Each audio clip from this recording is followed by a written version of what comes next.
Hello everyone, आप सभी का फिर से स्वागत है। I hope you all are doing great. तो इस वीडियो में हम टॉप 100 क्वेश्चंस करेंगे साइंस के। इम्पोर्टेंट रहेगा वीडियो, तो पूरा वीडियो आपको ध्यान से देखना है। चलिए स्टार्ट करते हैं। तो देखो, ये क्वेश्चन बहुत आता है, इसे देखते हैं और इसे मैं आपको समझाऊंगी अच्छे से। पहला क्वेश्चन है, the red colour of sun at sunset and sunrise is due to. सूर्यास्त और सूर्योदय के समय सूर्य का लाल रंग किसके कारण होता है? तो देखो, हमारे एटमॉस्फेयर में सनलाइट जो है एंटर करती है और हमारे एटमॉस्फेयर में बहुत सारे टिनी पार्टिकल, डस्ट पार्टिकल होते हैं, ये आपको पता होगा। तो सनलाइट जो है वो उन डस्ट पार्टिकल से, टिनी पार्टिकल से टकराती है। तो सनलाइट में बहुत सारे डिफरेंट कलर होते हैं और डिफरेंट कलर्स में भी यदि हम बात करें तो जो ब्लू कलर होता है उसकी जो वेवलेंथ होती है वो सबसे कम होती है, जिसकी वजह से वो बहुत ज़्यादा स्कैटर करता है ब्लू कलर। और क्योंकि हम नज़दीक हैं सूरज से, जब सनराइज और सनसेट नहीं होता है तब मैं बात कर रही हूँ, तो उस समय पे जो ब्लू कलर है वो हमें बहुत दिखाई देता है। आसमान का जो कलर है वो ब्लू ज़्यादा हमें दिखाई देता है। लेकिन जब सनराइज और सनसेट होता है ना, तब क्या होता है, तब जो हमारा सन होता है वो बहुत दूर चला जाता है, हॉरिजन पे होता है वो। तो उसमें क्या होता है, उसमें जो ब्लू कलर है जिसकी वेवलेंथ कम है वो पहले ही स्कैटर हो जाएगा और यदि हम यहाँ पे खड़े हैं तो वो हमारी आंखों तक वो पहुँचेगा ही नहीं। तो हमारी आंखों तक क्या पहुँचेगा, ऐसा कलर जिसकी वेवलेंथ अधिक है। ध्यान से सुनना, ऐसा कलर हमारी आंखों तक पहुँचेगा जिसकी वेवलेंथ अधिक है। तो अधिक होती है रेड कलर की। तो इसलिए सनराइज और सनसेट के समय हमारी आंखों तक रेड कलर ज़्यादा पहुँचता है और इसलिए हमें दिखाई देता है सनराइज और सनसेट रेड कलर का। आई होप आपको ये कॉन्सेप्ट अच्छे से समझ में आया होगा। स्कैटरिंग ऑफ लाइट इसकी वजह है, ऑप्शन ए इसमें सही है। दूसरा क्वेश्चन है, which one of the following type of mirror is use to see the traffic behind the car. तो निम्न में से किस प्रकार के दर्पण का उपयोग कार के पीछे यातायात देखने के लिए किया जाता है? देखो, मिरर दो प्रकार के होते हैं, एक होता है कॉनकेव मिरर और एक होता है कॉन्वेक्स मिरर। तो कॉनकेव मिरर में क्या होता है, जो हमें इमेज है यदि बड़े रूप में देखनी है तो हम इस्तेमाल करेंगे कॉनकेव मिरर का, लेकिन हमें जो इमेज है वो छोटे रूप में देखना है सब कुछ, तो हम इस्तेमाल करेंगे कॉन्वेक्स मिरर का। तो कॉन्वेक्स मिरर में पूरा व्यू आना चाहिए और छोटे से शीशे में ही व्यू आ जाए, इसलिए इस्तेमाल किया जाता है कॉन्वेक्स मिरर। तो कॉन्वेक्स मिरर का आपको ध्यान रखना है, बिल्कुल हमें बड़ी इमेज को छोटे रूप में देखना है ताकि सब चीज़ें हमारी निगरानी में रहें, इसलिए यूज होता है कॉन्वेक्स मिरर। ऑप्शन ए इसमें सही है। नेक्स्ट क्वेश्चन है, which one of the following reflect back more sunlight as compare to other three. तो इनमें से कौन सा अन्य तीन की तुलना में अधिक सूर्य के प्रकाश को वापस परिवर्तित करता है? तो देखो, आपने एक सुना होगा अल्बेडो। तो अल्बेडो का मतलब होता है कौन कितना अधिक रिफ्लेक्ट कर सकता है। तो जो जितना सनलाइट को अधिक रिफ्लेक्ट करेगा उसको अल्बेडो ज़्यादा होता है। तो यहाँ पे जो हमारी आइस होती है, कहाँ गई आइस, हाँ ये रही, ऑप्शन सी। तो जो आइस होती है उसका जो अल्बेडो इतना अधिक होता है कि वो जितनी सनलाइट आएगी उसको पूरी को वो रिफ्लेक्ट कर जाएगी। जैसे सनलाइट यहाँ पे आएगी तो पूरी को वो रिफ्लेक्ट कर जाएगी, ठीक है। तो यहाँ पे जो है वो सी होगा, सबसे ज़्यादा रिफ्लेक्ट करता है हमारा land covered with fresh snow. अगर जैसे फॉर एग्जांपल ओशन आपने देखे होंगे, तो ओशन में क्या होता है, बहुत सारा वो एब्जॉर्ब कर लेते हैं सनलाइट को और इसकी वजह से हीट भी आपको देखने को मिलेगी। आजकल तो ऐसा हो रहा है कि ग्लेशियर भी पिघल रहे हैं, बर्फ़ भी पिघल रही हैं, तो ज़्यादातर पानी उसको एब्जॉर्ब ही कर लेता है सनलाइट को। तो जितना ज़्यादा एब्जॉर्ब करेगा उतना ही कम उसका अल्बेडो रहेगा, यानी कि रिफ्लेक्ट तो कम कर रहे हैं। जैसे फॉर एग्जांपल 60% इन्होंने एब्जॉर्ब ही कर लिया और 40% रिफ्लेक्ट हुआ वापस जाके, तो अल्बेडो इसका कम है ना। तो यहाँ पे हमने देखा कि जितना कम अल्बेडो रहेगा उतना ही हमारी जो पृथ्वी है वो हीट ज़्यादा रहेगी। और वाइट कलर का तो आपको पता है ज़्यादा ही वो रिफ्लेक्ट कर देता है, इसलिए बोला जाता है कि गर्मी में वाइट कलर के कपड़े पहनने चाहिए, क्योंकि उसमें क्या होता है, हीट पास होती रहती है। यदि आप ब्लैक कलर के कपड़े पहनना पसंद करते हैं तो ब्लैक में तो बहुत ज़्यादा ऐसा होता है कि वो एब्जॉर्ब करता है हीट को और बहुत ज़्यादा गर्मी बनाता है। तो ऑप्शन सी इसमें सही है। तो फ्रेश स्नो को देखो, आइस को रिफ्लेक्ट करता है 80 to 85% सनलाइट जो है रिफ्लेक्ट करता है, यानी कि वापस भेज देता है, तो अब्जॉर्ब ही नहीं करता कुछ, इसलिए इसका अल्बेडो हाई होता है और इसलिए जो गर्मी है वो कम होती है। आई होप आपको ये भी समझ में आया होगा। Golden rice is largest source of. Golden rice किसका समृद्ध स्रोत है? तो विटामिन ए भर भर के पाया जाता है गोल्डन राइस में। ऑप्शन ही इसमें सही हो जाएगा। आगे बढ़ते हैं। Lack of which substance causes diabetes in a person. तो किस पदार्थ की कमी से व्यक्ति को मधुमेह होता है? तो ये होता है इंसुलिन की कमी से, और इंसुलिन बनाता है पैनक्रियाज। तो ऑप्शन सी इसमें सही हो जाएगा। तो डायबिटीज़ यदि किसी व्यक्ति को है, यानी कि इंसुलिन उसका बनना बंद हो गया है, कम हो गया है, तो इसी वजह से डायबिटीज़ के पेशेंट होते हैं उनको एक्सेस यूरिनेशन की प्रॉब्लम होती है, जिसको पॉलिडिया भी बोला जाता है।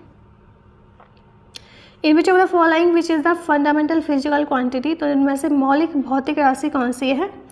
तो 7 फंडामेंटल फिजिकल क्वांटिटी हैं और आपको याद रख ही लेनी है कौन कौन सी हैं। तो इसमें से जो पहले नहीं है, जो है वो बताना है। तो जो है इसमें से वो है electric current. Electric current fundamental physical quantity है। तो 7 है। तो देखिए, लेंथ है एक, मास है, टाइम है, इलेक्ट्रिक करंट है, टेम्परेचर जिसको ऑल्सो बोला जाता है thermodynamic temperature, luminous intensity and amount of a substance, ये सब जो है ये फंडामेंटल फिजिकल क्वांटिटी हैं। तो ऑप्शन सी इसमें सही हो जाएगा। द यूनिट ऑफ फोर्सेज, ये क्वेश्चन में पूछा जाता है, यूनिट दे दी जाएगी आपको पर्टिकुलर और उसका पूछा जाएगा किसकी है ये यूनिट। तो फोर्स की यूनिट क्या है? फोर्स की है ऑप्शन सी, न्यूटन। यहाँ पे कुछ ऐसा यूनिट है जो एग्जाम के पॉइंट ऑफ व्यू से इंपॉर्टेंट है, इनको आप देख लीजिए। ऐसा यूनिट ऑफ पावर है वॉट, ऐसा यूनिट ऑफ वर्क है जूल, ऐसा यूनिट ऑफ फ्रीक्वेंसी है हर्ट्ज, रेजिस्टिविटी की है वो मीटर, ऐसा यूनिट ऑफ इलेक्ट्रिक करंट है एम्पियर। तो ऑप्शन सी इसमें सही है। नेक्स्ट क्वेश्चन है, joule is related to energy in the same way as pascal is related to. Joule ऊर्जा से उसी प्रकार संबंधित है जैसे पास्कल किससे संबंधित है, यानी कि जो रिलेशन जूल का एनर्जी से है वही रिलेशन पास्कल का किससे है। तो देखो, वही रिलेशन प्रेशर का है पास्कल से। विच one of the following is not correctly match, तो उनमें से कौन सा सही सुमेलित नहीं है। देखो, नॉट मीजर करता है स्पीड ऑफ शिप को, ये बिल्कुल सही बात है। नॉटिकल मील जो है यूनिट ऑफ डिस्टेंस जो होती है यूज नेविगेशन में उसको बोलते हैं, ये भी बिल्कुल करेक्ट है। एंगस्ट्रॉम जो है unit of wavelength of light है, ये भी बिल्कुल सही है। लाइट ईयर जो है यूनिट ऑफ मेजरिंग टाइम नहीं है, जो ये मेजरिंग करता है डिस्टेंस को। तो ऑप्शन डी इसमें जो है वो गलत है, यानी कि मैच नहीं है। तो ऑप्शन डी इसमें सही हो जाएगा। विच one of the following instrument is used for locating submerged object in an ocean, समुद्र में जलमग्न वस्तुओं का पता लगाने के लिए निम्न में से किस उपकरण का उपयोग किया जाता है। तो सोनार का इस्तेमाल किया जाता है जी। तो सबमर्ज जितने भी ओशन हैं, समुद्र की गहराई में छुपे हुए जितने भी ऑब्जेक्ट हैं, कोई दुश्मन ने लगा दिया है अंदर समुद्र के, तो उन सब का डिटेक्ट करने के लिए सोनार का इस्तेमाल होगा। तो कुछ और भी यदि समुद्र में कुछ देख रहे हैं, ढूंढ रहे हैं कुछ चीज़ों को, तो उसमें भी सोनार का इस्तेमाल हो सकता है। तो कौन सा ऑब्स्टेकल कहाँ पे है, कौन सी चीज़ कहाँ पे है, तो इनका साउंड वेव के जरिए सोनार जो है यूज करती है और पता लगाया जाता है इससे कि ऑब्जेक्ट कितनी दूरी पे है समुद्र के अंदर। तो सोनार की फुल फॉर्म है साउंड नेविगेशन एंड रेंजिंग, और लोकेट करने के लिए सबमर्ज ऑब्जेक्ट को ओशियन में इसलिए यूज होता है सोनार। पर्टिकुलरली कौन सी चीज़ कहाँ पे लोकेट है समुद्र की गहराई में जो नापने के लिए, इसके लिए यूज होता है सोनार। तो ये जो डिपेंड करता है, ये डिपेंड करता है, बहुत ही सिंपल प्रिंसिपल है। पल्स ऑफ अल्ट्रासोनिक जो वेव्स हैं ये वाटर में भेजी जाती हैं और बाउंस बैक करती हैं सोर्स की तरफ, और इससे हमें पता चलता है कि लोकेट जो सबमर्ज सबमरीन है और आइसबर्ग हैं वो कहाँ पे हैं। तो देखो, इसमें मैं आपको एक बात बताती हूँ। तो जितनी हाई फ्रीक्वेंसी होगी ना सोनार की, उतनी ही हाई क्वालिटी आएगी जो भी ऑब्जेक्ट की इमेज है, और लेकिन उतना ही लो रेंज रहेगा, उतनी दूरी तक नहीं जा पाएगी यदि फ्रीक्वेंसी ज़्यादा है तो। लेकिन यदि लो फ्रीक्वेंसी है तो वो लॉन्ग डिस्टेंस कवर करेगी, लेकिन जो क्वालिटी ऑफ इमेज आएगी ऑब्जेक्ट की वो कम आएगी। ठीक है, तो हाई फ्रीक्वेंसी में हाई इमेज आती है, हाई क्वालिटी आती है, लेकिन लो रेंज होती है, और लो में लॉन्ग डिस्टेंस कवर करता है, लॉन्ग रेंज को। तो ऑप्शन डी इसमें सही हो जाएगा। विच one of the following is not correctly match, तो उनमें से कौन सा सही सुमेलित नहीं है। तो देखो, एनेरोमीटर जो है वाइंड स्पीड वो मेजर करता है, बिल्कुल सही। एमीटर इलेक्ट्रिक करंट के लिए इस्तेमाल होता है, बिल्कुल सही।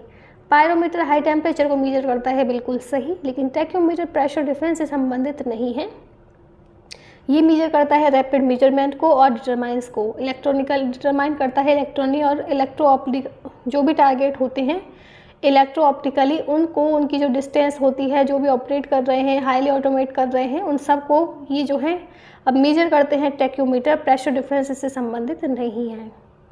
The thermometer which use to measure 2000 degree Celsius temperature is, वह थर्मामीटर जो 2000 डिग्री सेल्सियस तापमान मापने के लिए प्रयोग किया जाता है वो है total radiation pyrometer, option C.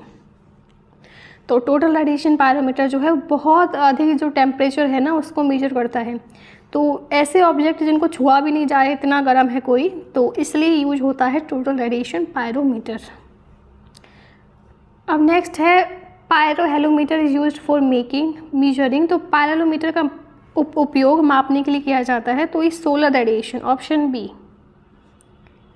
तो दो तरह की डिवाइस होती हैं जो कि सोलर रेडिएशन को मेजर करती हैं, एक है पायरोलियोमीटर और एक है पायरोनोमीटर, दोनों ही करती हैं। एक डिफ्यूज सन को करती हैं, एक डायरेक्ट सन को करती हैं। तो ऑप्शन बी इसमें सही है, solar radiation. Which instrument is used for measuring humidity in the air. वायु में आर्द्रता मापने के लिए किस यंत्र का प्रयोग किया जाता है। तो हाइग्रोमीटर का इस्तेमाल होता है ह्यूमिडिटी को मापने के लिए एयर में। ऑप्शन बी इसमें करेक्ट है, याद रखना इम्पोर्टेंट है। तो ये लगा दिया ना यहाँ पे हाइग्रोमीटर। नेक्स्ट क्वेश्चन है इलेक्ट्रोएन्सेफेलोग्राम, जिसकी शॉर्ट फॉर्म है EEG, is used in monitoring. तो इलेक्ट्रोएन्सेफेलोग्राम का प्रयोग किसके लिए किया जाता है। तो ये होता है ब्रेन के मॉनिटर के लिए। ऑप्शन डी याद रखना, इलेक्ट्रोएन्सेफेलोग्राम ब्रेन का मॉनिटर करता है। ऑप्शन डी इसमें सही है। The name of equipment used for measuring blood pressure is. रक्तचाप मापने के लिए प्रयुक्त उपकरण का नाम क्या है। तो ये है स्फिग्नोमेनोमीटर, ऑप्शन बी। यानी कि ब्लड प्रेशर मेजर करने के लिए यूज होता है ये डिवाइस, जिसका नाम है स्फिग्नोमेनोमीटर। Which one is not correctly match, कौन सा सही सुमेलित नहीं है। तो देखो इसमें से ऑप्शन डी हो जाएगा, रिचर स्केल नहीं है, बाकी सब RH फैक्टर ब्लड से जुड़ा है, kilowatt hour electricity, Celsius temperature. लेकिन जो रिचर स्केल है ये मेजर करने के लिए ह्यूमिडिटी नहीं इस्तेमाल होता है, जबकि जो अर्थक्वेक होता है उसका मैग्नीट्यूड का रेट चेक करने के लिए इस्तेमाल होता है। बाकी सब सही है इसमें से। नेक्स्ट क्वेश्चन पे आते हैं। विच one of the following is not correctly match. तो इनमें से कौन सा सही सुमेलित नहीं है। तो देखो इसमें से सीस्मोमीटर जो है ये सही नहीं है, बाकी सब जो है कार्डियोग्राफ हार्ट मूवमेंट को चेक करते हैं, and carburettor internal combustion engine का इस्तेमाल होता है, एंड मैनोमीटर प्रेशर से संबंधित है। तो सीस्मोमीटर आपको पता होगा मेजर करने के लिए एक डिवाइस है सिस्मिक वेव को, जो कि अर्थक्वेक्स के जनरेटेड होती हैं। The apparatus used for detecting lies is known as. झूठ का पता लगाने के लिए कौन से उपकरण का इस्तेमाल किया जाता है। तो ये है पॉलीग्राफ। जो क्रिमिनल होते हैं बेसिकली उनके लिए यूज किया जाता है कि यदि वो कुछ झूठ बोल रहे हैं तो तुरंत पकड़ा जाए। रियल लाइफ में तो कोई ऐसा करता नहीं होगा कि झूठ को पकड़ रहे हैं किसी का। तो ऑप्शन ए इसमें सही है। Which of the following is not a vector quantity. तो इनमें से कौन सा सदिश राशि नहीं है। तो ये है ऑप्शन डी, वॉल्यूम नहीं है। बाकी सब जो है ये वेक्टर क्वांटिटी है। तो मैं आपको डिफरेंस बताती हूँ, एक होता है स्केलर क्वांटिटी, एक होता है वेक्टर क्वांटिटी। स्केलर क्वांटिटी में सिर्फ मैग्नीट्यूड होता है, उसका कोई डायरेक्शन नहीं होता, जबकि जो वेक्टर क्वांटिटी होता है इसमें मैग्नीट्यूड तो होता ही है, साथ में डायरेक्शन भी होता है। तो डिस्प्लेसमेंट, वेलोसिटी, फोर्स जो ये सब है इसमें वेक्टर क्वांटिटी है, जबकि वॉल्यूम जो है ये स्केलर क्वांटिटी है। Which one of the following is a scalar quantity. तो इनमें से कौन सी एक अदिश राशि है। तो ये है ऑप्शन बी, प्रेशर जो है ये है। बाकी सब फोर्स, वेलोसिटी और एक्सेलरेशन ये सब में डायरेक्शन होता है, मैग्नीट्यूड होता है, इसलिए वेक्टर है। स्केलर सिर्फ प्रेशर हो जाएगा। तो दिख रहा ना वेलोसिटी में अपनी डायरेक्शन आ गई, लेकिन स्केलर में नहीं है। तो ऑप्शन बी इसमें सही है। Which one of the following is a vector quantity. तो उनमें से कौन सी एक सदिश राशि है। तो मोमेंटम है ये, बाकी सब स्केलर है। तो ऑप्शन ए इसमें सही हो जाएगा, मोमेंटम वेक्टर क्वांटिटी है। तो एनर्जी ऑफ वाइंड इज, पवन की ऊर्जा है। पवन की ऊर्जा सिर्फ काइनेटिक, सिर्फ इसमें इलेक्ट्रिकल कैसे लिखा है, एक मिनट रुकना, इसमें आप लोग बी कर लीजिए, पता नहीं सी कहाँ से इसमें लिख गया है, तो बी कर लीजिए। काइनेटिक होती है एनर्जी ऑफ वाइंड। तो ऑल जो भी मूविंग थिंग्स होती हैं उसमें काइनेटिक एनर्जी होती है, और काइनेटिक एनर्जी जो वाइंड की होती है जिसको वाइंड एनर्जी बोलते हैं, इसको मैकेनिकल एनर्जी और इलेक्ट्रिकल एनर्जी में आप कन्वर्ट कर सकते हैं। ऑप्शन बी इसमें कर लीजिए। Newton's first law of motion is known as. तो न्यूटन के गति के प्रथम नियम को किस नाम से जाना जाता है। तो इसको बोलते हैं लॉ ऑफ इनर्शिया। यानी कि ये कहता है पहला नियम न्यूटन का कि यदि कोई वस्तु रेस्ट की पोजीशन में है तो वो तब तक नहीं पोजीशन उसकी चेंज होगी, तब तक उस पर कोई बाहरी बल यानी कि फोर्स नहीं लगता है। तो उसको ही बोलते हैं लॉ ऑफ इनर्शिया। यानी कि वो जो बॉडी है वो ऐसे ही पोजीशन में रहेगी तब तक कोई फोर्स अप्लाई नहीं होता है। तो लॉ ऑफ इनर्शिया भी बोलते हैं इसको। तो ऑप्शन बी इसमें सही है। तो इनर्शिया ऐसी टेंडेंसी है ऑब्जेक्ट की जो या तो रेस्ट की पोजीशन में रहती है या फिर यदि वो मोशन कर रहे हैं तब उसी में रहता है।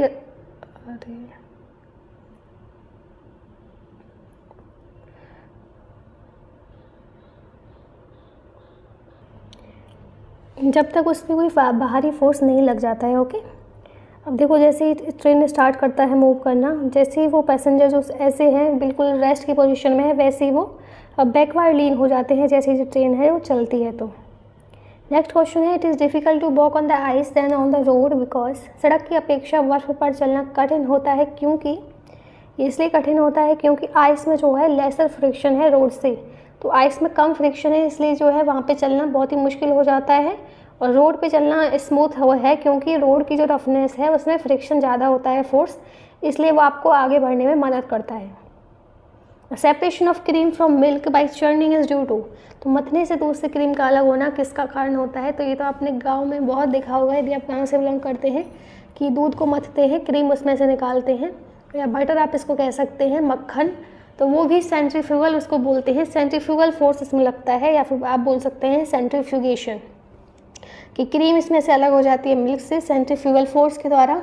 और यही जो है जो सेंटर से बाहर की तरफ जो फोर्स लगता है ना बेसिकली उसको हम बोलते हैं सेंट्रीफ्यूगल फोर्स। ओके, तो ऑप्शन सी इसमें सही हो जाएगा।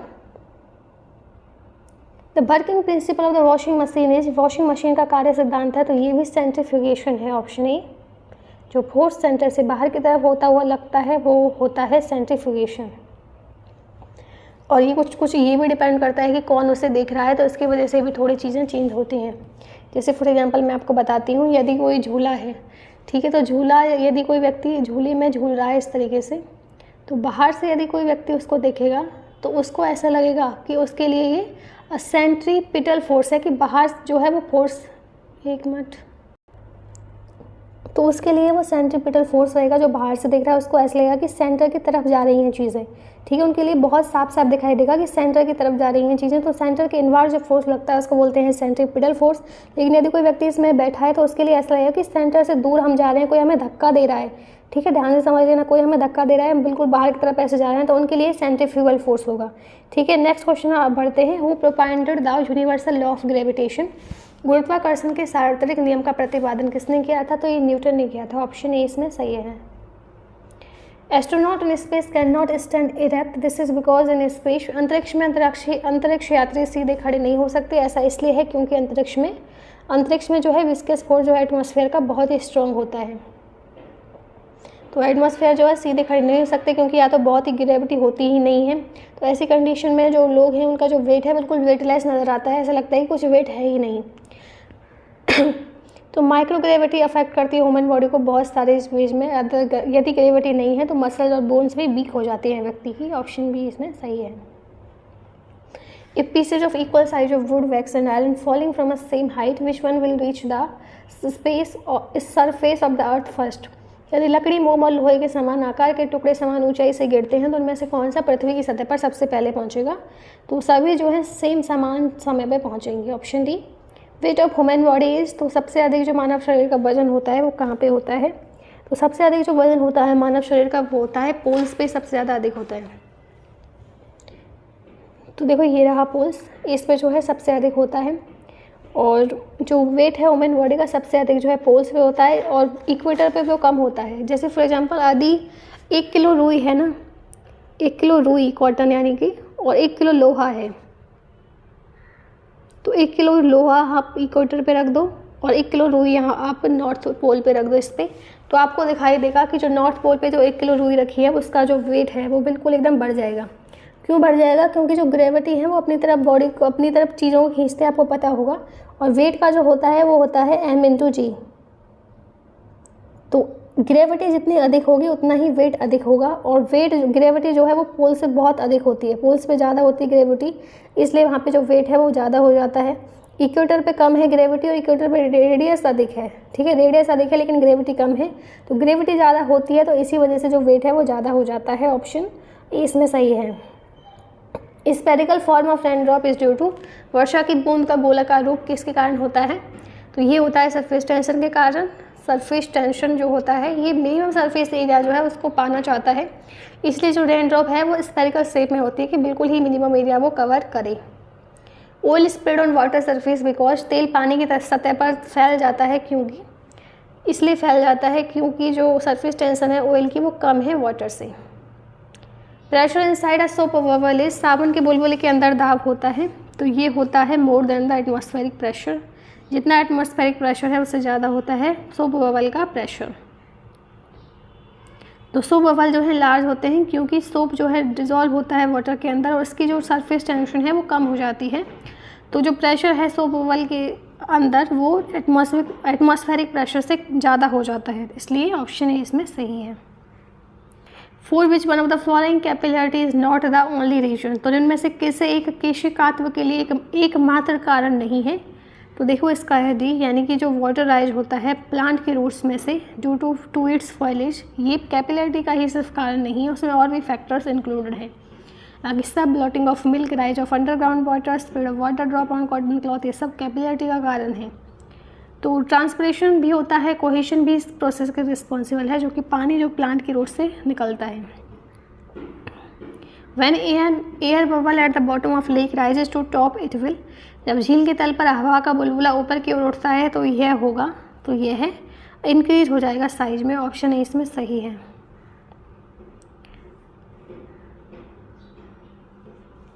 तो प्रेशर जो होता है टैप्ड एयर का बबल में वो डिक्रीज हो जाता है क्योंकि जो वर्टिकल लिक्विड डेप्थ है वो डिक्रीज हो जाती है, तो ऑप्शन ए इसमें सही हो जाएगा। While traveling by the plane, the ink of pen start to come out, हवाई जहाज से सफ़र करते समय पेन की स्याही निकलने लगती है, ऐसा क्यों होता है? क्योंकि जो डिक्रीज हो जाता है एयर प्रेशर उसकी वजह से ऐसा होता है। तो फाउंटेन पेन जो है हाई ऑल्टीट्यूड पे लीक कर जाते हैं क्योंकि लो एयर प्रेशर होता है वहाँ पे, और जबकि हाई प्रेशर जो है वो फाउंटेन पेन्स में होता है, इसलिए जो पेन जो इंक है वो बाहर आने लगती है पेन की। With rise of temperature the viscosity of liquid, तापमान में वृद्धि के साथ तरल की चिपचिपाहट घट जाती है, ऑप्शन बी। ऐसे आपने शहद देखा होगा, शहद जो है बहुत ही चिपचिपा होता है, विस्कोसिटी उसमें बहुत ज़्यादा होती है यानी कि फ्लो होने की जो उसकी कैपेबिलिटी होती है वो कम होती है क्योंकि वो एकदम चिपचिपा होता है, एकदम उसमें पार्टिकल एकदम अटैच होते हैं, मॉलिक्यूल उसमें अटैच होते हैं। लेकिन जैसे आपने देखा होगा शहद यदि सर्दियों में आप देखिए बिल्कुल एकदम जमा हुआ मिलेगा, लेकिन गर्मी में जैसे टेम्परेचर अधिक होगा वो भी ऐसे मतलब उसके जो पार्टिकल है वो आपस में मूव करने लग जाएंगे और उसकी जो विस्कोसिटी है वो कम हो जाएगी। तो ऑप्शन बी इसमें सही है, वो भी एकदम पानी जैसा हो जाएगा। Which of the following is most viscous, तो इनमें से कौन सा सबसे चिपचिपा है? तो ये है हनी। हनी है, शहद है, बाकी सब इतने थोड़ी हैं। हनी को देखो आप। Increasing the amount of substance does not change it's, किसी पदार्थ की मात्रा बढ़ाने से उसका परिवर्तन नहीं होता है। तो कितना भी आप अमाउंट बढ़ा दीजिए लेकिन उसकी डेंसिटी तो वही रहेगी ना जो उसका बेसिक नेचर है, तो ऑप्शन डी। तो डेंसिटी जो ऑब्जेक्ट की होती है वो डिपेंड करती है मास और वॉल्यूम पे, तो डेंसिटी का फॉर्मूला है mass upon volume. An ice cube is floating in a glass of water, what happens to the water level when the ice melts, तो एक गिलास पानी में एक बर्फ़ का टुकड़ा तैर रहा है, बर्फ़ के पिघलने पर जल स्तर क्या होता है? तो ये सेम ही रहेगा, इसमें कोई परिवर्तन नहीं होगा, तो एरिया उतना ही रहेगा। तो आर्किमिडीज का ये प्रिंसिपल है कि जो फ्लोटिंग ऑब्जेक्ट है वो डिस्प्लेस कर देगा, जितना भी अमाउंट ऑफ वाटर रहेगा उतना ही इक्वल वो वेट है वो इसमें रहेगा, ठीक है। तो वाटर लेवल जो है सेम रहेगा, ठीक है, option C. Velocity of light is maximum in, तो प्रकाश का वेग अधिकतम होता है, तो अधिकतम तो वैक्यूम में होता है, option C. Speed of light जो है वैक्यूम में होती है 3 × 10⁸ मीटर पर सेकेंड, तो स्पीड ऑफ लाइट जो है ग्रेजुअली डिक्रीज करती है ऑप्टिकली डेंसर मीडियम से, जैसे वाटर है, ग्लास है, और सबसे कम ये डायमंड में होती है, तो ऑप्शन सी इसमें सही है। The diamond appears lustrous because of, तो हीरा चमकीला क्यों दिखाई देता है? क्योंकि इसमें जो प्रोसेस वर्क करती है वो है टोटल इंटरनल रिफ्लेक्शन। ये क्वेश्चन बार बार पूछा जाता है, एक तो स्कैटरिंग हुआ, टोटल इंटरनल रिफ्लेक्शन हुआ, ये सब बहुत पूछा जाता है, तो ऑप्शन सी इसमें सही है। Optical fibre work on the principle of, optical fibre किस सिद्धांत पर कार्य करता है? तो ये टोटल इंटरनल रिफ्लेक्शन पे काम करता है। अदर एग्जांपल और भी देख लेते हैं टोटल इंटरनल रिफ्लेक्शन के। तो देखो एंडोस्कोप जो है जो फिजिशियन के द्वारा इस्तेमाल किया जाता है, जो इंटरनल पार्ट होते हैं बॉडी ऑर्गन्स के उसको चेक करने के लिए, वो भी टोटल इंटरनल रिफ्लेक्शन पे काम करता है कि अंदर के बॉडी पार्ट को चेक करना है। Which of the following is use to take 3 dimensional picture, तो इनमें से किसका प्रयोग 3 आयामी चित्र लेने के लिए किया जाता है? तो ये holography, option B. Raman effect deals with the light rays passing through. Raman प्रभाव का संबंध प्रकाश की किरणों से गुजरने से है, तो ये है ट्रांसपेरेंट ऑल ट्रांसपेरेंट मीडियम से, option D. For reproducing sound a CD compact disc audio player uses आ। तो ध्वनि के पुनरुत्पादन के लिए एक CD compact disc audio player का उपयोग करता है, तो ये लेजर बीम का इस्तेमाल करता है। तो जो लेंस है वो सीडी प्लेयर में एमिट करता है अल्ट्रावायलेट लेजर बीम को, जो कि साउंड प्रोड्यूस करता है रिफ्लेक्ट करने के बाद through the bright surface of CD. तो ऑप्शन सी इसमें सही है।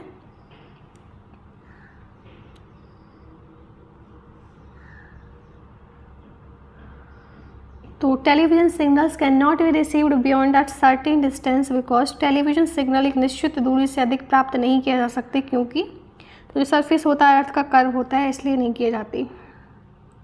Which of the following colours of white light is least deviated by the glass prism. तो श्वेत प्रकाश के निम्नलिखित रंगों में से कौन सा एक कांच के प्रिज्म द्वारा सबसे कम विचलित होता है।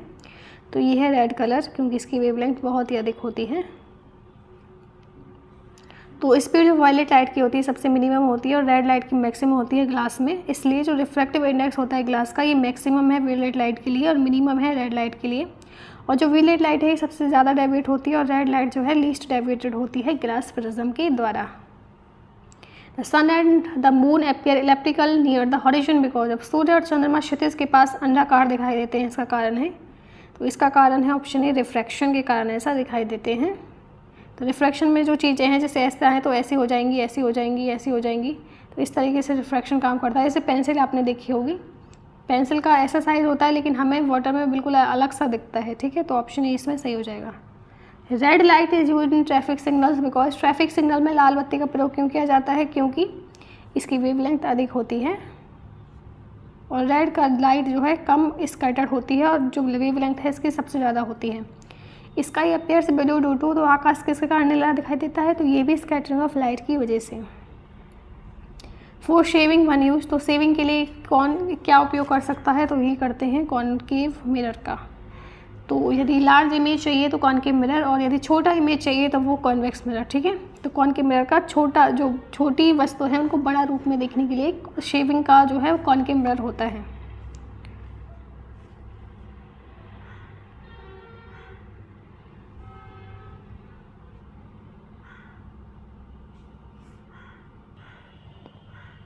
तो यहाँ पे कॉनकेव मिरर हो जाएगा, यहाँ पे इसको आप ये यहाँ पे थोड़ा सा मिसप्रिंट हो गया, इसको आप प्लीज़ नहीं देखना। तो नेक्स्ट क्वेश्चन है which of the following lens is use to minimise myopia. तो मायोपिया को कम करने के लिए निम्न में से किस लेंस का उपयोग किया जाता है। तो मायोपिया का कम करना है तो कॉनकेव लेंस का इस्तेमाल होगा। तो मायोपिया जिसको नियर साइटेडनेस बोलते हैं कि रिफ्रैक्टिव एरर है जिसमें जो आई है या तो वो बेंड नहीं कर पाती प्रॉपर्ली या फिर रिफ्लेक्ट लाइट को प्रॉपर्ली नहीं कर पाती है सिंगल फोकस के लिए और इमेज उसमें क्लियरली नहीं बन पाती है। और मायोपिया में जो क्लोज ऑब्जेक्ट होते हैं वो तो साफ दिखाई देखते हैं, लेकिन जो दूर के ऑब्जेक्ट होते हैं वो ब्लर दिखाई देते हैं। तो ये कॉनकेव लेंस का इस्तेमाल करके ठीक हो जाता है। और मायोपिया में क्या होता है, जो शॉर्ट की इमेज है आप उनको देख सकते हैं ऑब्जेक्ट को, लेकिन दूर के ब्लर दिखाई देंगे, तो कॉनकेव लेंस का इस्तेमाल करके सही हो जाएगा। नेक्स्ट क्वेश्चन पे आते हैं अपने पे। The minimum distance of clear vision for a normal healthy eye of human being is suppose to be. मनुष्य के सामान्य स्वस्थ आँख के लिए स्पष्ट दृष्टि की न्यूनतम दूरी कितनी मानी जाती है। तो ये मानी जाती है 25 सेंटीमीटर, ऑप्शन डी इसमें सही है। Transfer of heat by convection can take place in, संवहन द्वारा ऊष्मा का स्थानांतरण कहाँ हो सकता है। तो ये हो सकता है ऑप्शन सी इसमें सही हो जाएगा। गैसेस हो या फिर लिक्विड हो उसमें कन्वेक्शन हो सकता है, ट्रांसफ़र ऑफ हीट हो सकती है। तो कन्वेक्शन उसी मोड को कहते हैं जहाँ पे जो मैटर है उसका जो एक्चुअल मोशन होता है उसकी वजह से जो हीट ट्रांसफ़र होती है उसी को कन्वेक्शन बोलते हैं। ये सिर्फ फ्लूइड और गैसेस में अवेलेबल है। तो कन्वेक्शन जो है ये नेचुरल हो सकता है या फिर फोर्स भी हो सकता है। ऑप्शन सी इसमें सही है।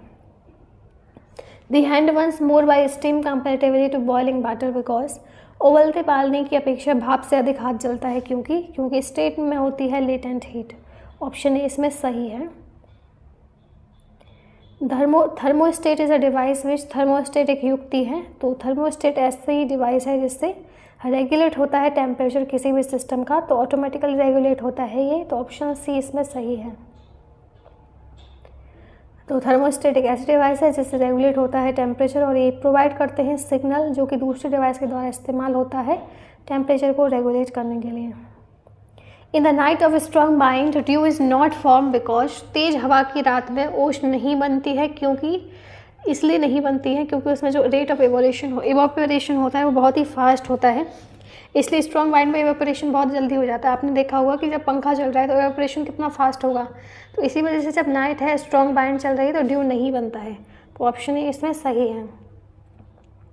It is more comfortable to wear white cloth in summer because ग्रीष्म ऋतु में सफ़ेद वस्त्र पहनना अधिक आरामदायक होता है, क्योंकि जो वाइट क्लॉथ होता है ना वो रिफ्लेक्ट ज़्यादा करता है लाइट को, इसलिए एब्जॉर्ब नहीं करता है, इसलिए जो वाइट कलर है वो मोस्ट कम्फर्टेबल है समर में पहनने के लिए। तो ये है इसका सही आंसर ऑप्शन ए, रिफ्लेक्ट ज़्यादा करता है हीट को जो भी इस पर पड़ती है। तो वाइट कलर इसलिए इस्तेमाल करते हैं क्योंकि गुड रिफ्लेक्टर होते हैं हीट के, इसलिए हमें गर्म फील नहीं होता है।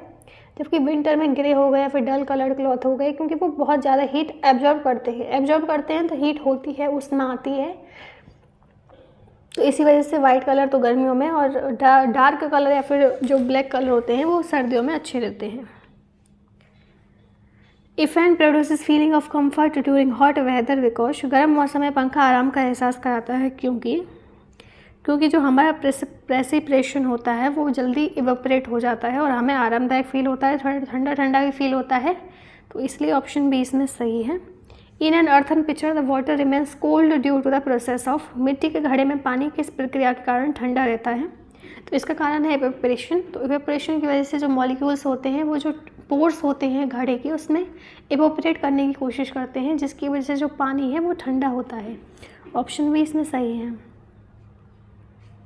नेक्स्ट क्वेश्चन है food gate cooked faster in a pressure cooker because pressure cooker में खाना जल्दी पकता है, क्योंकि जो पानी होता है वो हाई टेम्परेचर पे बॉयल करने लगता है ड्यू टू हाई प्रेशर की वजह से। हाई प्रेशर होता है और हाई टेम्परेचर पे जो वाटर है वो बॉयल करने लगता है, इसलिए जो प्रेशर कुकर है वो मोर जो एलिवेशन होता है, हाई एलिवेशन जैसे माउंटेन हो गए वहाँ पे बहुत ज़्यादा लाभदायक है, क्योंकि हाई एलिवेशन पे तो एटमॉस्फेरिक प्रेशर लो होता है, इसलिए जो वाटर है वो लो टेम्परेचर पे बॉयल होता है। ठीक है, इसी वजह से जो है प्रेशर कुकर लोग वहाँ पे इस्तेमाल करते हैं। ऑप्शन बी इसमें सही है। Which of the following is the best conductor of electricity, तो उनमें से कौन सा विद्युत का सबसे अच्छा सुचालक है, तो ये है ऑप्शन सी, सिल्वर जो है सबसे अच्छा कंडक्टर है इलेक्ट्रिसिटी का। मिल्क इज एन एग्जाम्पल हो ऑफ, दूध उदाहरण है, तो दूध उदाहरण है इमल्सन का, option C. Which type of colloidal system is expressed in the fog, तो कोहरे में किस प्रकार की कोलोडाइल प्रणाली व्यक्त की जाती है, तो ये है option A, liquid in a gas, यानी कि फॉग लिक्विड हो गया और मीडियम यानी कि डिस्पर्जन मीडियम कौन सा है, एयर, उसको गैस मान लो, तो लिक्विड जो है गैस में है, तो ये प्रक्रिया है, तो ऑप्शन ए इसमें सही है। Technique of chromatography is use to, chromatography की तकनीक का प्रयोग किया जाता है, तो ये है ऑप्शन बी, सेपरेट करने के लिए सब्सटेंस को मिक्सचर से। The process of solid camphor into the camphor vapour is called, ठोस कपूर का कपूर के वाष्प में बदलने की प्रक्रिया कहलाती है, तो इसे बोलते हैं सब्लिमेशन। तो सब्लिमेशन में ऐसा होता है कि तुरंत जैसे ही हम हीट करेंगे वो वेपर बन के उड़ जाएगी चीज़, और यदि हम इसको कूल करेंगे तो वो सॉलिड में फिर से चेंज हो जाएगी। तो कैम्फर वेपर आपने देखा होगा कपूर, जैसे पूजा पाठ के दौरान उसका इस्तेमाल होता है कपूर का, तो जैसे ही आप उसको जलाएंगे वो तुरंत उड़ जाएगा, तो ऑप्शन डी इसमें सही है। विच is the most abundant element after oxygen, oxygen के बाद सबसे प्रचुर तत्व कौन सा है, तो सबसे प्रचुर ऑक्सीजन के बाद तो सिलिकॉन है, तो ऑप्शन ए। तो सिलिकॉन जो है ये सिलिकेक्स वर्ड से लिया गया है, और सिलिकॉन चिप्स का इस्तेमाल सेमीकंडक्टर्स में भी होता है कंप्यूटर में। ठीक है, ऑप्शन ए इसमें सही है। सिलिकॉन चिप जो है सेमीकंडक्टर के रूप में इस्तेमाल होते हैं कंप्यूटर में। विच is the most reactive metal, सबसे अधिक प्रतिक्रियाशील धातु कौन सी है, तो सबसे अधिक इसमें से पोटेशियम करता है, ऑप्शन डी इसमें सही है।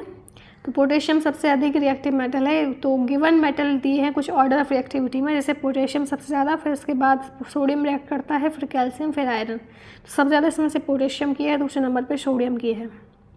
Plaster of Paris is made up of, plaster of Paris किससे बना होता है, तो ये होता है ऑप्शन सी, जिप्सम से। इसका फॉर्मूला है CaSO4 half molecule of water. Bauxite is the ore of, bauxite किसका अयस्क है, तो ये एल्यूमिनियम का है, ऑप्शन बी इसमें सही है। Galvanised iron is coated with, तो गैल्वेनाइज्ड आयरन की परत होती है, तो ये जिंक से कवर होती है। Bronze is an alloy of, कांस्य मिश्र धातु है, तो ये है ऑप्शन ए, कॉपर और टिन की। Combination of which substance in the alloy renders stainless steel non magnetic. तो मिश्र धातु में किस पदार्थ का संयोजन स्टेनलेस स्टील को गैर चुंबकीय बनाता है? तो ये है निकल का, ऑप्शन सी। तो स्टेनलेस स्टील जो है नॉन मैग्नेटिक बन जाता है कंबाइन करके अलॉय को निकल के साथ, और जबकि एक्स्ट्रा कार्बन रिमिक्स होता है तो बहुत ज़्यादा उसमें हार्डनेस क्रिएट हो जाती है। ऑप्शन सी इसमें सही है, नॉन मैग्नेटिक बनाने के लिए निकल का इस्तेमाल होता है। To make the steel hard require इंक्रीजन। तो स्टील को कठोर बनाने के लिए किस में वृद्धि की आवश्यकता होती है? तो क्वांटिटी ऑफ कार्बन इंक्रीज कर दीजिए तो इसमें हार्डनेस जो है वो आ जाएगी। कार्बन मिक्स होता है हार्डनिंग एजेंट के साथ, आयरन के साथ, और जो स्ट्रेंथ करता है आयरन को क्रिस्टल लैटिस में डिस्टॉर्ट करने के लिए, और इससे हार्डनिंग आ जाती है। ऑप्शन ए इसमें सही है। तो important metal used with iron to make it rust free. लोहे को जंग मुक्त बनाने के लिए उसके साथ किस धातु का प्रयोग किया जाता है? तो ये होता है क्रोमियम को, ताकि वो रस्ट फ्री बन सके। तो ऑप्शन सी इसमें सही है। In the case of rusting the weight of iron, जंग लगने की स्थिति में लोहे का भार तो बढ़ जाता है जी। ऑप्शन ए इसमें सही हो जाएगा। तो रस्ट की वजह से जो वेट है आयरन का वो बढ़ जाता है, क्योंकि जो आयरन है वो आयरन ऑक्साइड में कन्वर्ट हो जाता है रिएक्शन के बाद, ऑक्सीजन के बाद। तो in the presence of humidity, air की प्रेजेंस है, ह्यूमिडिटी की प्रेजेंस है, इस वजह से जो आयरन ऑक्साइड बनेगा और उसकी वजह से वेट इंक्रीज होगा। Which one of the following type of coal contains a higher percentage of carbon than the rest type of? तो इनमें से किस प्रकार के कोयले में अन्य प्रकार के कोयले की तुलना में कार्बन का प्रतिशत अधिक होता है? तो एंथ्रेसाइट जो कोयला होता है वो सबसे अधिक प्योर माना जाता है, जिसमें एंथ्रेसाइट में मोर देन 85% जो है वो कार्बन होता है। लिग्नाइट में 35% होता है, ब्यूटेमिनस में 35 से 45% होता है, एंड ब्यूटेमिनस में 45 से 85%। तो सबसे अधिक होता है एंथ्रेसाइट में। एंड आई एम सॉरी, इसमें जो ब्यूटेमिनस था ये 2 बार लिख गया था, इसको आप करेक्ट कर लीजिए। 45 से 85% इसमें कार्बन परसेंटेज होता है। ऑप्शन डी इसमें सही हो जाएगा। ओके, तो ये 2 बार लिख गया था गलती से। Which lubricant is used for heavy machines. भारी मशीनों के लिए स्नेहा का प्रयोग किया जाता है, तो ये होता है ग्रेफाइट का। ऑप्शन सी इसमें सही है। Which one of the following fuel causes minimum air pollution. तो इनमें से कौन सा ईंधन न्यूनतम वायु प्रदूषण का कारण बनता है? तो इनमें से तो हाइड्रोजन ही बनेगा, आपको साफ साफ दिखाई दे रहा होगा, क्योंकि जो हाइड्रोजन होता है अगर उसको बर्न करेंगे तो उसमें से वाटर जनरेट होगा, जबकि कोल हो गया, केरोसिन ऑयल हो गया, डीजल हो गया, ये फॉसिल फ्यूल्स तो अपन को जानते ही हैं। तो एक कार्बनिक फ्यूल्स हैं जो कि कार्बन डाइऑक्साइड जनरेट करते हैं और बहुत सारी हार्मफुल गैसेज ये जनरेट करते हैं जब ये बर्न होते हैं। तो ऑप्शन बी इसमें सही है। By which process the sea water can be converted into pure water. तो किस प्रक्रिया द्वारा समुद्र के जल को शुद्ध जल में परिवर्तित किया जा सकता है? तो रिवर्स ऑस्मोसिस से ऐसा हो सकता है कि जो प्योर वाटर है उसमें कन्वर्ट कर दिया जाए। Which gas is usually filled in the balloon. तो गुब्बारे में प्राय कौन सी गैस भरी जाती है? तो गुब्बारे में भरी जाती है helium gas. Option D. Helium जो है मोस्टली बैलून्स में भरी जाती है और ये इनर्ट है नेचर में और एक्सप्लोजिव मिक्सचर नहीं बनाती है एयर के साथ, इसलिए ये भरी जाती है इसमें। The foul smell of dead fish is due to the compound. तो मरी हुई मछलियों की दुर्गंध किस यौगिक के कारण बनती है? तो ये बनती है एमिनो एसिड के कारण, एमिनो कंपाउंड्स के कारण। Option A. Which acid is present in the acid rain. तो अम्ल वर्षा में कौन सा अम्ल पाया जाता है? तो पाया जाता है nitric acid. Option C. Which of the following gas is used in cigarette lighter. Cigarette lighter में इनमें से किस गैस का उपयोग किया जाता है? तो इसमें होता है ऑप्शन ए ब्यूटेन का। तो ब्यूटेन जो है एक फ्लेमेबल हाइड्रोकार्बन है जिसका मॉलिक्यूलर फार्मूला है C4H10। तो एक नेचुरल गैस है और जानी जाती है ये सिगरेट लाइटर फ्यूल के रूप में, और एक ऑर्गेनिक कंपाउंड भी है जिसका बोला जाता है नेचुरल गैस लिक्विड को। Natural rubber is a polymer of. तो प्राकृतिक रबर किसका बहुलक है? तो ये बहुलक है ऑप्शन सी आइसोप्रीन का। ए polymer used for making non stick surface coating for utensils. तो बर्तनों के लिए नॉन स्टिक सतह कोटिंग बनाने के लिए इस्तेमाल किया जाने वाला बहुलक है, तो ये है option B Teflon. Which acid accumulate in the muscle to cause fatigue. तो कौन सा अम्ल मांसपेशियों में जमा होकर थकान पैदा कर देता है? तो ये है लैक्टिक एसिड जमा हो जाता है जब तो थकान महसूस होती है। विच acid is mainly find in lemons. तो नींबू में मुख्य रूप से कौन सा अम्ल पाया जाता है? तो नींबू में पाया जाता है सिट्रिक एसिड भर के। विच of the following is pair is not correctly match. तो निम्नलिखित में से कौन सा युग्म सही नहीं है? तो देखो इसमें से जो है एसिटिक एसिड कर्ड में पाया जाता है, ये सही नहीं है। बाकी सब फॉर्मिक एसिड रेडांट में पाया जाता है, माल्टोज माल्ट एंड लीवर में पाया जाता है एस्कॉर्बिक एसिड ऑल्सो, जिसको बोलते हैं लैक्टिक, जिसको बोलते हैं सिट्रिक एसिड। तो ये जो है कर्ड में लैक्टिक एसिड पाया जाता है। ऑप्शन सी इसमें सही हो जाएगा। The predominant organic acid in grapes is, तो अंगूर में प्रमुख कार्बनिक अम्ल है, तो ये है टार्टरिक एसिड, ऑप्शन डी। तो ग्रेप्स हुए, टमाटर, एमिंड हुई, बनाना हुए, इन सब में पाया जाता है tartaric acid. Which acid is use in photography, तो फोटोग्राफी में किस अम्ल का प्रयोग होता है, तो ये होता है ऑक्सैलिक एसिड का, option B. Which of the following fossil fuel is the cleanest fuel, तो उनमें से कौन सा जीवाश्म ईंधन सबसे स्वच्छ ईंधन है, तो ये है natural gas, option C. Which one of the following gas is release from the biogas plant is use as a fuel gas, तो बायोगैस संयंत्र से निकलने वाली निम्नलिखित में गैसों में से कौन सी ईंधन गैस के रूप में उपयोग की जाती है, तो ये है ऑप्शन सी मीथेन। तो biogas mainly consist of, biogas का मुख्य रूप से होता है, तो ये है carbon dioxide and methane.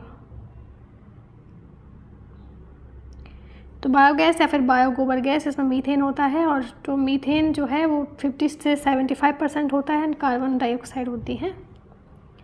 Refrigeration help in food preservation by, तो प्रतिशन किसके द्वारा खाद्य परिसंक्षण में मदद करता है, तो ये जो है रिड्यूस करता है बायोकेमिकल रिएक्शंस के रेट को, इसलिए जो फूड है वो प्रिजर्व रहता है रेफ्रिजरेशन के माध्यम से। विच one of the following is not correctly match, तो उनमें से कौन सा सही सुमेलित नहीं है, तो इसमें से ऑप्शन सी एंटीसेप्टिक है एस्पिरिन, ये सही नहीं है। बाकी सब जो है वो सही है, यानी कि पैरासीटामोल एंटीपायरेटिक है, पॉलीमेड सिलिकॉन सी एंटीफोमिंग है, एंड कैल्सिफोरल जिसको विटामिन डी बोलते हैं एंट्राकेटिक है। सोप रिमूव ग्रीसेस बाई, साबुन किसके द्वारा ग्रीस हटाता है, तो ये हटाता है इमल्सिफिकेशन के द्वारा, option C. For wheat cultivation which fertiliser is used, तो गेहूँ की खेती के लिए कौन से खाद का प्रयोग होता है, तो ये होता है नाइट्रोजन का। तो नाइट्रोजन की वजह से ही ऐसा होता है कि न्यूट्रिशनल प्रॉब्लम आती हैं प्लांट्स में, तो नाइट्रोजन की कमी को पूरा करने के लिए फर्टिलाइजर में नाइट्रोजन जो है भर भर के मिलाया जाता है। Which gas is used in fire extinguisher, आग बुझाने वाले यंत्र में कौन सी गैस मदद करती है, तो ये है कार्बन डाइऑक्साइड। नेक्स्ट क्वेश्चन है which one of the following compound is used to make fireproof clothing, अग्निरोधी वस्त्र बनाने के लिए इनमें से किस यौगिक का उपयोग होता है, तो ये होता है ऑप्शन बी एल्यूमिनियम सल्फेट का। तो इसी के साथ ये वीडियो हमारी समाप्त होती है। आने वाली वीडियोस में हम बायोलॉजी के क्वेश्चंस और ज़्यादा कवर करेंगे, इसमें इतने नहीं हो पाए थे। तो आप आई होप आपको ये वीडियो अच्छी लगी होगी। वीडियो को लाइक करें एंड चैनल को सब्सक्राइब करें। ये क्वेश्चन आप सब लोगों के लिए, इसका कमेंट में सही उत्तर बता दीजिए।